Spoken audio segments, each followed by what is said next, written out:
me say something about four manifolds, the wild world of four manifolds.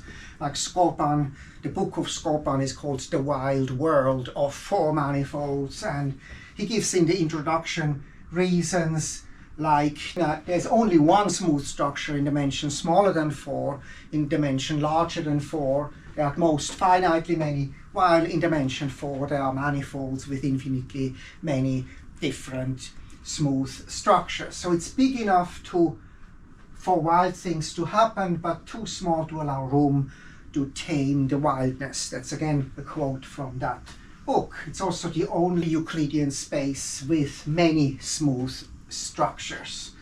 It's also the only Rn for which the unit sphere is a non-abelian Lie group. So a quaternion space has a unit sphere, the three-dimensional sphere has a multiplicative structure. It's a Lie group, a non-abelian Lie group. There's only S0, which is the zero-dimensional Z2, and the S1, which is the circle related to the complex numbers. Real complex and quaternion numbers are, these are division algebras. These are the associative division algebras, and there's another division algebra, but it's no more associative.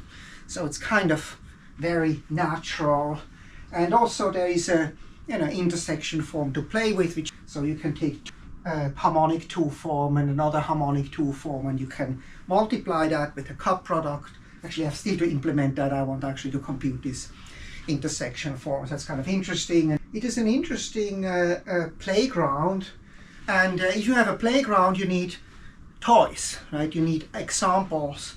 And you can take the examples which exist. There are libraries of four manifolds, like Frank Lutz I mentioned, who has curated a nice library. I recently talked about this SAR result, which is, for me, like a particle beam generating other manifolds. So you can take a host manifold, maybe a 6-dimensional manifold, and you take a codimension 2 surface by picking a 2-dimensional partition complex. It's the reason why I talked about partitions, because so you look at complete graphs, k+1 partite graphs, which actually have a k-dimensional structure, and then you look at all maps from the vertex set of the manifold to this finite set, and you can use this to generate manifolds.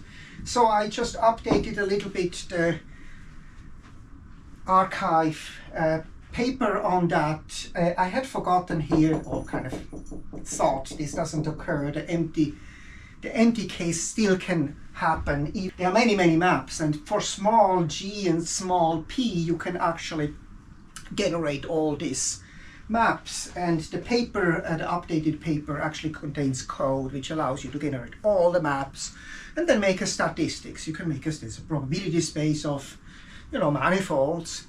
For example, you can take a 6 manifold and then look what kind of 4 manifolds can appear. But this is something you can do on a laptop. You can compute all the Betti numbers. You can compute all the cohomology.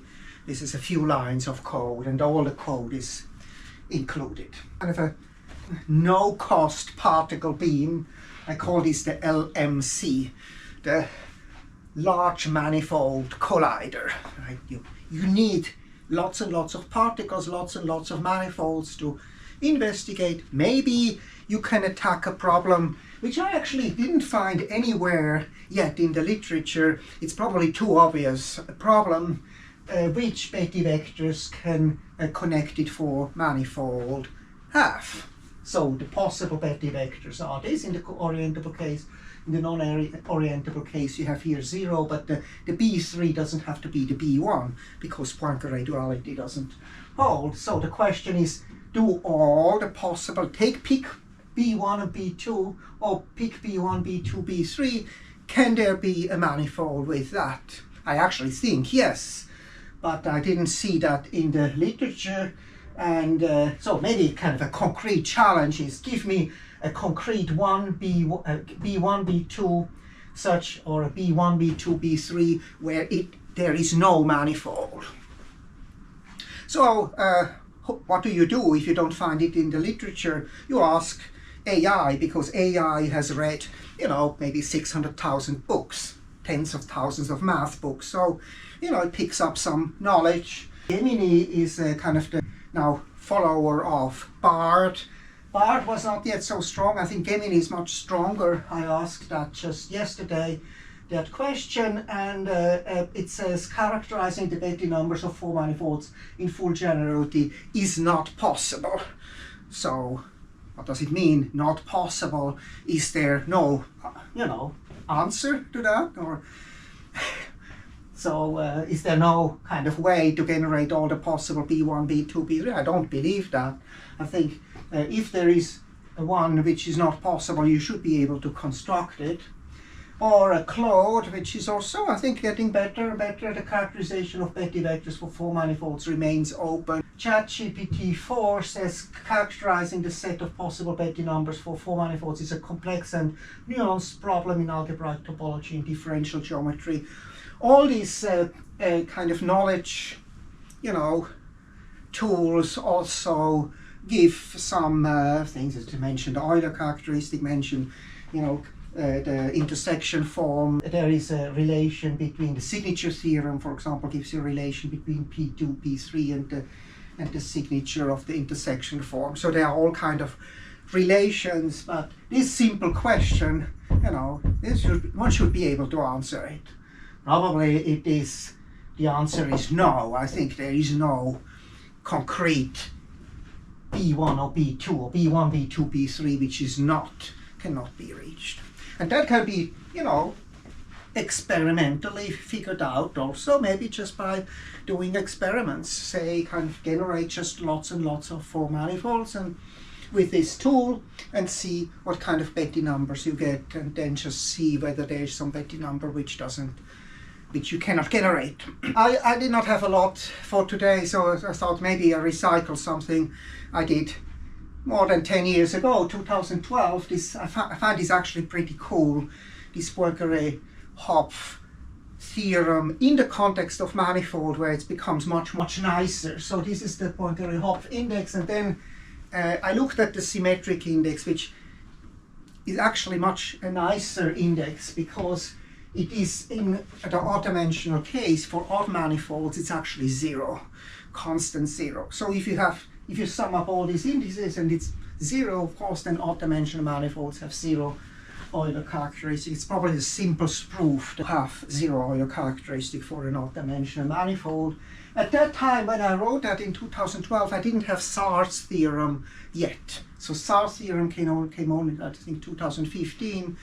So it's a level surface. What it is, you can write this as a level surface in the unit sphere. So a hypersurface in the unit sphere is a codimension 2 sphere, codimension 2 surface in the manifold itself. So in the case of four manifolds, what you get is, in the unit sphere, you get two manifolds. In every unit sphere you have two manifolds. If MF is just a usual 2 sphere, then the index is zero. So these are kind of like, you don't really see them, these two spheres. If you then take the connected sum, this is actually new, this was not done in 2000. Well, I thought it's actually cool to connect this kind of center manifolds. I call this center manifold, to connect them with a connected sum. And when you do that, you actually can get rid of this one. And then what you have is, you have a manifold which has a two manifold within the four manifold, which has the same Euler characteristic. I thought this is pretty cool, because this is all depends on your original function, f, which you have chosen. Now if you have a probability space of functions f, I mean, the average of this is the curvature, and the average of this therefore is also the curvature. But what you have is kind of like a large class of manifolds. It's kind of random manifolds within the two manifold, where the Euler characteristic is the same. Two manifolds have a nice Gauss-Bonnet theorem. There's a Gauss-Bonnet theorem in general, but the Gauss-Bonnet theorem for two manifolds is especially nice because it's sectional curvature, type of sectional curvature. So if you average all these kind of curvatures at every point, what you get is, in some sense, an average of two-dimensional sectional curvatures at every point. And we know, kind of, if you take the average over all sectional curvatures in a manifold, you get the Hilbert action, and in some sense the Euler characteristic behaves a little bit like the Hilbert action. It's a functional, which is nice, but unlike the Hilbert action, this is a functional which is quantized, which has only integer values. So I thought at that time that's cool, and I still think that's actually a cool result. Cool, that's it for today.